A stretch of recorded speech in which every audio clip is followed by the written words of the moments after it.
द्वापर में द्रौपदी की कृष्ण ने करी थी, लेकिन कलयुग में कौन करेगा। बहन बेटियों की रक्षा का वादा। नमस्कार दोस्तों, आप सभी जानते हैं जिस तरीके से रणवीर इलाहाबादिया के माध्यम से जिस तरीके से पोर्नोग्राफी के बारे में ऐसी बातें कही गई जिससे कि पूरा देश आज शर्मसार है। इन्हीं सब बातों को ध्यान में रखते हुए आज हमारे साथ जुड़ रही है योगिता जी, जो कि एक एक्टिविस्ट है, रेप एक्टिविस्ट है, और इन्हीं के साथ जुड़ रहे हैं एडवोकेट अभय शाह जी, जो बताएंगे कि किस तरीके से रणवीर की इन बातों के ऊपर देश क्या रिएक्शन करे और भारत की सरकार आने वाले समय में किस तरीके के नियम लगाए जिससे कि इस तरीके के कृत्य भविष्य में ना हो सके। नमस्कार योगिता जी, आपका बहुत बहुत स्वागत है। नमस्कार अभय जी। जी, नमस्ते। जिस तरीके से आप सभी ने देखा ये प्रकरण, क्या लगता है आपको कि क्या इस तरीके के प्रकरण से ही भारत के अंदर या फिर दुनिया के अंदर रेप के केसेस बढ़ रहे हैं मैडम? मैं ये नहीं कहूँगी कि डायरेक्ट इसका कोई है, मतलब कि ये ऐसा कोई कंटेंट आया और रेप हो गया, ऐसा नहीं। हाँ, बट ये कल्टीवेट हो रहा है, दिमाग में जाता है और बार बार ये दिमाग में डाला जाता है कि महिलाएं एक उपभोग की वस्तु है या ये सेक्सुअलिटी ही सब कुछ है। तो वो एक उसको जो इतना ग्लोरीफाई किया जाता है, वो धीरे धीरे धीरे डीप कंडीशनिंग जिसे बोलते हैं, वो कहीं ना कहीं क्राइम का कारण बनती है। तो मैं ये कहूँगी कि अभी कोई बात हुई और अगले मिनट रेप हो, ऐसा नहीं। बट हाँ, वो हमारे देश के युवाओं में कंडीशनिंग का काम करता है, तो इसका सीधा सीधा इम्पैक्ट तो है, अगर मैं बोलूँ। और यही रीज़न है कि हम जब अवेयरनेस भी करते हैं, कोई काम पे, प्रिवेंशन पे हम वर्कशॉप्स करते हैं, तो हमें मालूम है हम जाएंगे ओवरनाइट, हम किसी का दिमाग बदल नहीं सकते हैं, तो हमें उसमें भी बहुत काम करना पड़ता है। इसी तरह से ये लोग भी अपना काम कर रहे हैं नेगेटिव तरीके से, बट इनका उद्देश्य मुझे समझ नहीं आता, पैसा कमाना है, पर ये नहीं समझते उसका इफेक्ट क्या आता है।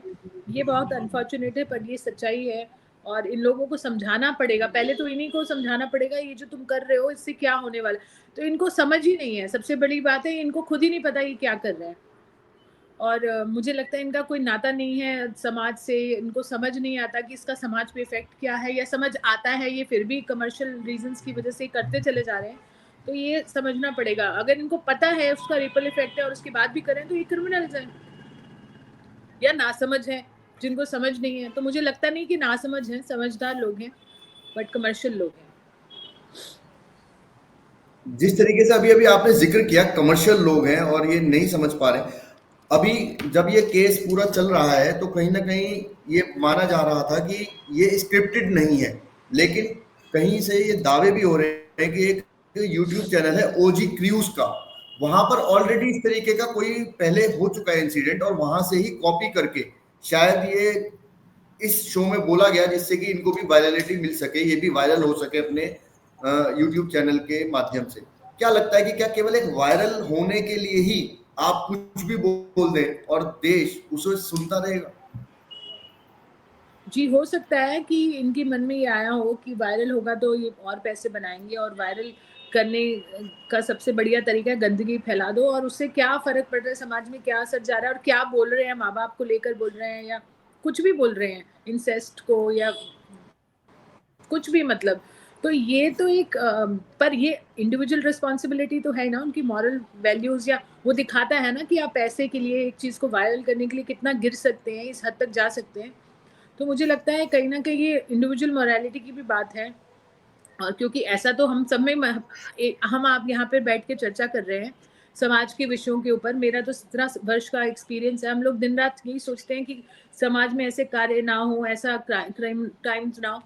बट अगर हमें भी पैसा बनाने की धुन हो तो हम भी कोई शॉर्टकट ले लें तो हम भी बना सकते हैं, ऐसा तो नहीं है। बट कंस्ट्रक्टिव वे में हम कुछ करना चाह रहे हैं क्योंकि हमारी मॉरल वैल्यूज अलाउ नहीं करती हैं। तो इसी तरह से कहीं ना कहीं यहाँ पे परवरिश की कहीं गड़बड़ रही होगी, जो जिस तरह से ये लोग यहाँ बैठे, और एक नहीं, इतने सारे महारथी बैठे हैं, उसमें एक लड़की भी है, और सब अच्छे खानदान से आते हैं, ऐसा तो कोई गरीब परिवार से नहीं है।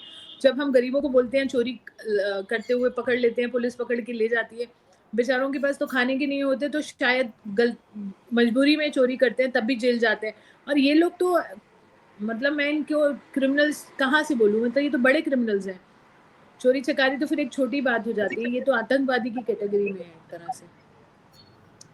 अभय जी, जिस तरीके से मैडम ने अभी कहा कि ये आतंकवादी की कैटेगरी में आने चाहिए और हैं भी, जैसे मैडम ने बताया, तो क्या लगता है आपको कि भारतीय संविधान, क्योंकि आप एक एडवोकेट हैं, तो भारतीय संविधान इसको किस तरीके से आगे आने वाले समय में पेनल्टी इनके ऊपर कर सकता है, जिससे कि सभी को एक मैसेज जाए कि इस तरीके के काम आगे ना हो? मोहित जी, हमारा भारतीय संविधान अभिव्यक्ति की स्वतंत्रता की भी बात करता है, साथ में मर्यादा की भी बात करता है। हमारे यहाँ आर्टिकल 19 क्लोज 2 के अंदर रीजनेबल रिस्ट्रिक्शंस का प्रोविजन क्लियर कट रखा है। Freedom must be cartel with reasonable restrictions. अगर हम फ्रीडम को रिस्ट्रिक्शन से कर्टेल नहीं करेंगे तो समाज के अंदर हाहाकार हो जाएगा, समाज के अंदर अंधाधुंधी का सर्जन हो जाएगा, अनार्की हो जाएगी। इसके लिए फ्रीडम को एक मर्यादा की रेखा के अंदर होना चाहिए, अभिव्यक्ति की स्वतंत्रता मर्यादा के अंदर होनी चाहिए। ये लोग कंटेंट क्रिएटर नहीं है, मैडम का बहुत ग्राउंड लेवल का बहुत बड़ा एक्सपीरियंस है। रेप पीड़ितों के साथ उन्होंने जो काम किया है और जो लोगों का मानस जाना है, ये मानस को कैसे दूषित करने का काम कर रही है वो मैडम ने बताया, योगिता जी ने। लेकिन ये मानस को दूषित करके ये समाज के अंदर बलात्कारियों को पैदा करने की यूनिवर्सिटी कोई है ना, जैसे वल्गर कंटेंट क्रिएटर है। बलात्कारियों को पैदा करने वाले तो कोई लोग होंगे ना, वो कहाँ से उसका ब्रीडिंग सेंटर जो कोई है, तो ये परवर्टेड कंटेंट है। ये ओटीटी प्लेटफॉर्म के ऊपर, सोशल मीडिया के ऊपर जो कंटेंट आता है ना, वो माँ बहन बेटियों की इज्जत लूटना कैसे वो सिखाते हैं। उनके ऊपर अब डिजिटल सर्जिकल स्ट्राइक होना चाहिए।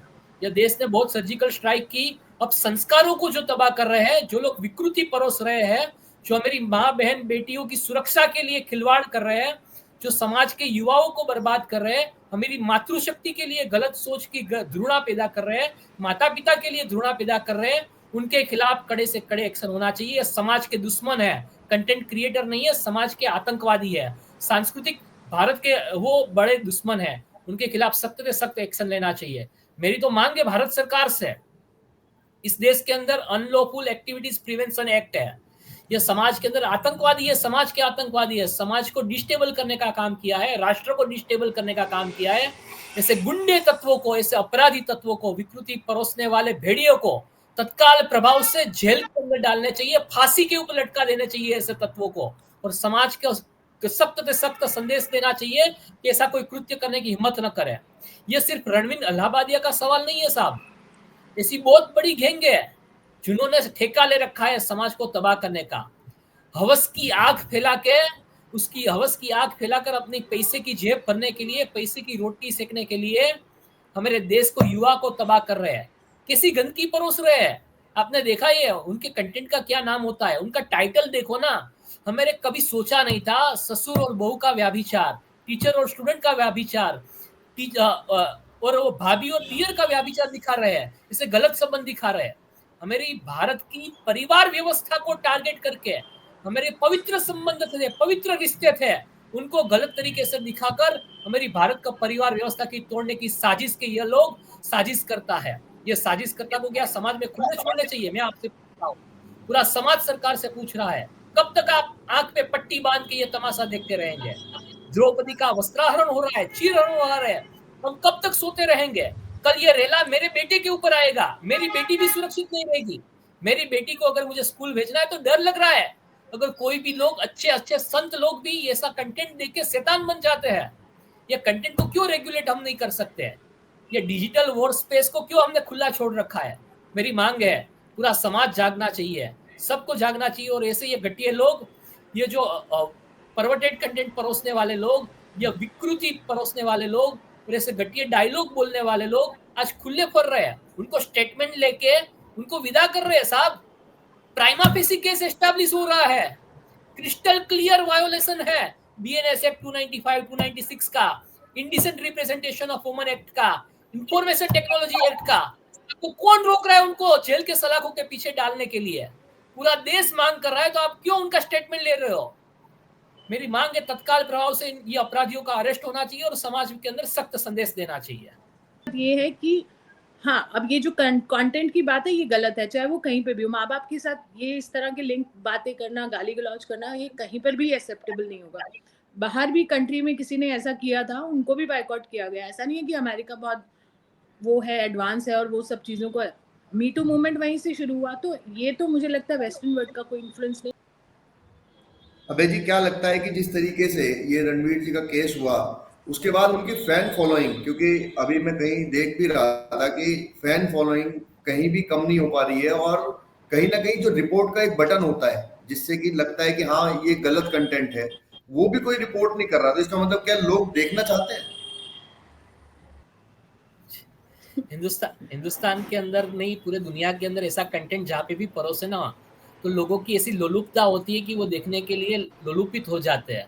ये हमारा सेल्फ कंट्रोल को हम खो बैठते हैं। इसके लिए उनके प्रति जो अट्रैक्शन है, वो अट्रैक्शन कम नहीं हो सकता है। 17 साल के बलात्कारी कोई काम भी हो, में तो यही उसका कास्ट, रिलीजन, उनके साथ हमें कोई लेना देना नहीं है, लेकिन वो बलात्कारी है, Exactly. इसके लिए वो समाज का दुश्मन है। बहन बेटियों के करेक्ट। साथ तो इज्जत का जो खिलवाड़ संस्कार है, वो पादरी हो, एक कोई भी लंबी हो। लड़ाई है, संस्कार। हाँ, मैं मॉरल और जी। एथिकल वैल्यूज की बात करती हूँ हमेशा। राइट, वो राइट, आपको एग्जैक्टली। संस्कार, आप उसको संस्कार का नाम दे दीजिए या चाहे जो भी, पर एक अच्छा सिटीजन और एक अच्छा सभ्य विचारों वाला इंसान, चाहे वो लड़का हो लड़की, अपने बच्चों को बनाने की बात है। और संस्कार तो क्या, हम अगर बोले यज्ञ कर लो या ये वहां चले जाओ, वो उससे संस्कार नहीं आते। आपको किस तरह का व्यक्तित्व बनाना है उसका, मुझसे उसको अगर आप संस्कार बोलना चाहते हो तो आप संस्कार बोल लीजिए, मैं उसे moral and education, because we need to think like that, but sanskar anyhow sinchan is ultimately moral value based education. exactly तो वही कहानी है, बट बहुत लंबी लड़ाई है, क्योंकि सारी बात ही वहीं से शुरू होती है कि जब तक आप वो नैतिक मूल्य, जब तक वो सब नहीं सिखाएंगे आपको, इस तरह के रणवीर इलाहाबादी आपको हर घर में मिल जाएंगे। हमारे आप देख लीजिए बाहर, 1 सेकंड में आपको समझ में आ जाएगा कितनी गाली गलौज, माँ बहन की गालियां कितनी दी जाती है। वो वल्गर कंटेंट नहीं ऐसा है, नहीं वो भी था, वल्गर ऐसा कंटेंट पहले है। नहीं था। ये सब देन ये ऐसा नहीं है, मैं तो बचपन से देख रही हूँ। दिल्ली में आप नहीं, आइए, इधर आप पता नहीं गुजरात का क्या है, आप आके देखिए यहाँ पर उल्टा थोड़ा सा बेटर हुआ था। यह पर वायरस ये अभी बिकॉज आया ये सब है, अभी नहीं ओटीटी आने के बाद में यह नहीं वायरस आया नहीं नहीं 3-4 साल के बाद। नहीं माँ बहन की गाली ओटीटी आने के बाद, लेकिन हाँ ये तो योगिता जी ये तो मानना पड़ेगा उसको कि ग्लोरीफाई ओटीटी किया आने गया। के बाद हाँ ये बात फर्क बिल्कुल पड़ा ठीक है, है। उसको ग्लोरीफाई किया और गया जो है, उसको और पहले बढ़ावा मिला इतना है। नहीं था वो पहले स्टूडेंट्स बढ़ावा इतना मिला नहीं है, बोलते थे, स्कूल में हमने नहीं बढ़ावा सुना मिल था, गया है। कॉलेज में नहीं सुना था, स्कूल का हमने स्टूडेंट भी बोल सुना रहा है, है।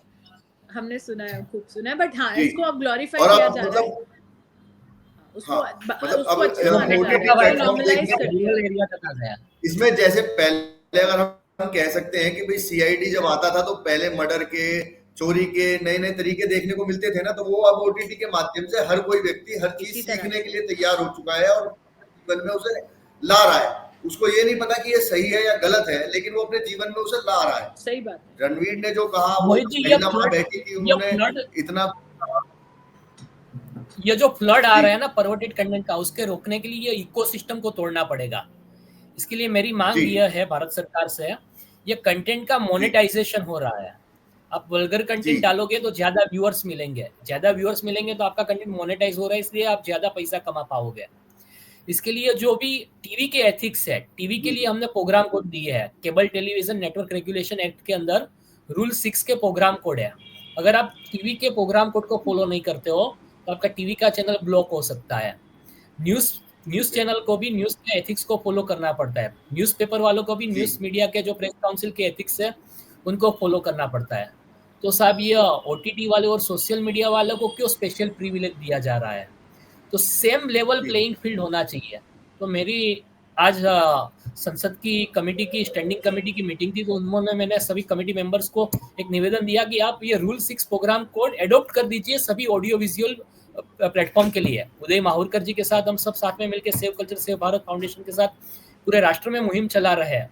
यह देश को बचाने के लिए, परवर्टेड कंटेंट से बचाने के लिए एक सख्त कानून होना चाहिए। अब समय की मांग है, तारीख पे तारीख आ रही है, साहब हम लाएंगे, कानून लाएंगे। अब सुप्रीम कोर्ट ने बोला है सबसे ज्यादा वही देखते हैं जिनसे आप मांग कर रहे हो, अनफॉर्चुनेटली। अबे जी सबसे ज्यादा उपभोक्ता वही है उन सब चीजों के, वो कहाँ लाएंगे, वो क्यों करेंगे? ये सब बहुत लंबी लड़ाई है हम लोगों की, इतना आसानी से होने वाला नहीं है। वो लोग को करना होता तो इनको 1 सेकंड, एक क्लिक करने से ओटीटी सब बैन हो सकता है या परवर्टेड कंटेंट हो सकता है। मैं उदय जी से भी हमेशा यही बोलती हूँ, ये सरकारों की विल पावर है, करना ही नहीं चाहते।